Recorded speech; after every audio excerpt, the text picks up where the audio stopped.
This is Egypt, 1956. These are British paratroopers fighting on the orders of British Prime Minister Anthony Eden. He has gambled on a war in a desperate bid to destroy Egypt's new young president, Gamal Abdel Nasser. I'm utterly convinced that the action we have taken is right. This is a war over who will run this Egyptian waterway, the Suez Canal, and the vital oil supplies which are transported through it. Suez is a crisis which will push the world to the brink of nuclear catastrophe. That moment I did think this is really going to be the Third World War. In Britain, we know Suez is a war based on a Prime Minister's lie, a lie which destroys him.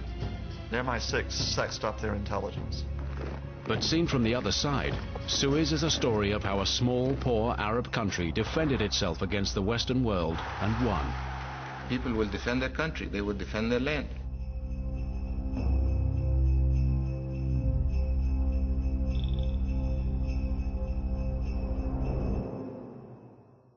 In February 1955, Egypt's young president Gamal Abdel Nasser meets British Prime Minister Anthony Eden for the first time.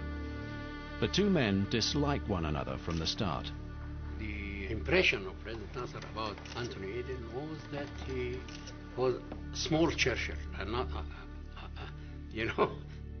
committed with imposing the British point of view on the other side. For Eden, Egypt remains part of Britain's sphere of influence in the Middle East. Although nominally independent since 1922, Egyptian kings have dutifully done what British prime ministers have told them to do. Eden believed in the legend of the empire, but the world was different. Eden didn't realize the change in the balance of power. Anthony Eden is every inch the Conservative Prime Minister. Educated at Eton and Oxford, he was Foreign Secretary during the war and is Winston Churchill's hand-picked successor.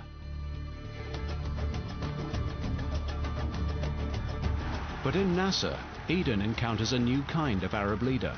He is part of a new generation of Egyptians determined to secure real independence for their country. الحرية، حق تقرير المصير، القضاء على الاستعمار، عدم الانحياز، التعايش السلمي الإيجابي.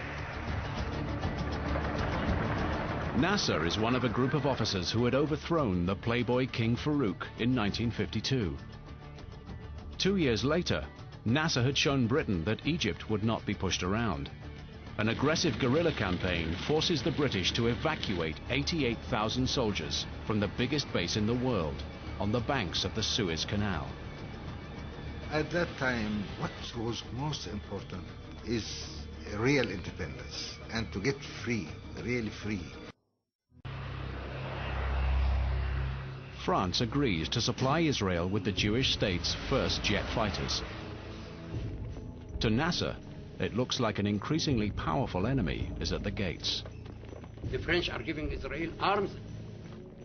I am confronting a situation that may destruct my country. Should I stand still? So Nasser decides he too will look abroad for arms. As with the loan for his dam, his first call is on the United States.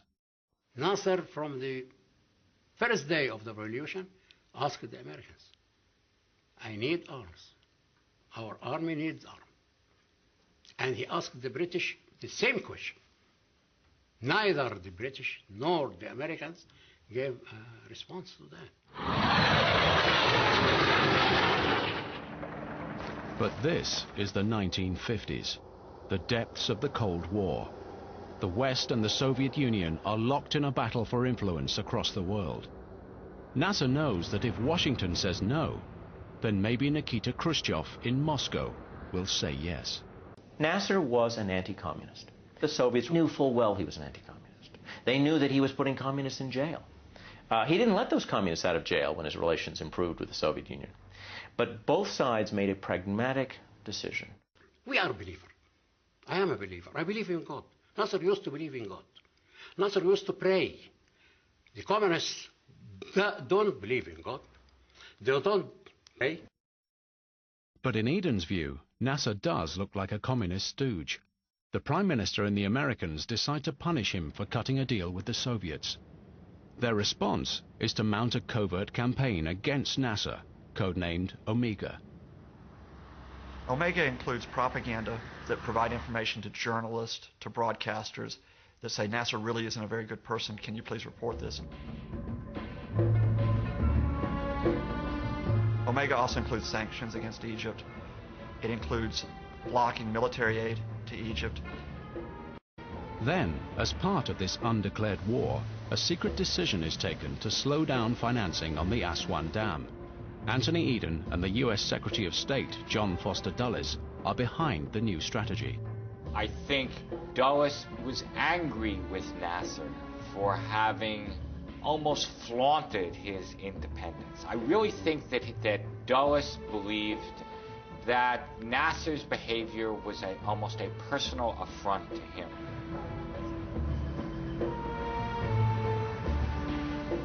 In London, Eden's mistrust of Nasser is increased by some mysterious intelligence reports which have just landed on his desk. They are from an MI6 contact known as Lucky Break. Lucky Break tells Eden that Nasser is a pawn of the Soviet Union and the Egyptian people will welcome his overthrow.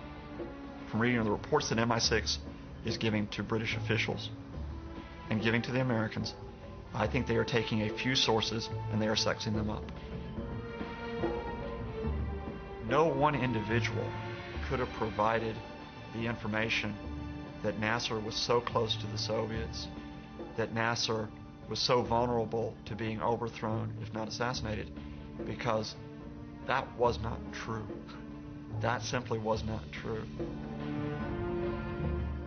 But Lucky Break is telling the British Prime Minister what he wants to hear. The firm attitude that the government have adopted is not a... Foreign Office Minister Anthony Nutting is one of the first to realize just how far the Prime Minister is now prepared to go. Over an open line, having just said, "It's me," but we started a violent argument on the telephone, and he was really violent in that conversation, and ended up by shouting at me, "I don't want Nasser neutralized, I want him destroyed."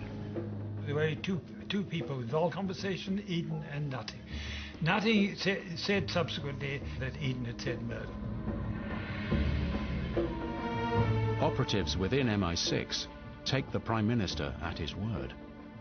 What you have is a Thomas à Becket situation where Eden says, will someone not make me rid of this turbulent Nasser? I'm not exaggerating. Nearly every month, there was an attempt against Nasser from the West.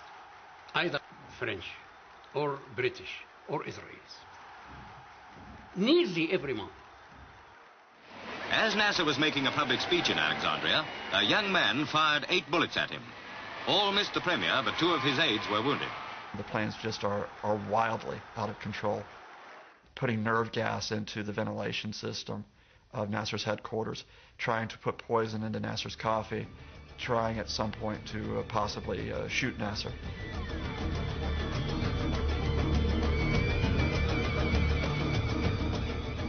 If Lucky Break did not exist in 1956, he would have had to be created to justify their extravagant plans to get rid of Nasser.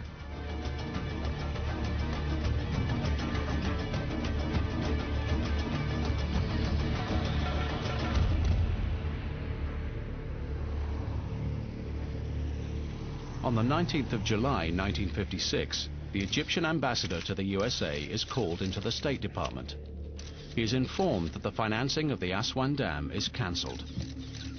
If the West can't assassinate Nasser, then they will destroy his dreams to develop Egypt. To add insult to injury, President Nasser only learns of the decision from the radio news. I was surprised by the insultive attitude which the refusal was declared. Not by the refusal itself, but the insultive attitude and which meant humiliation.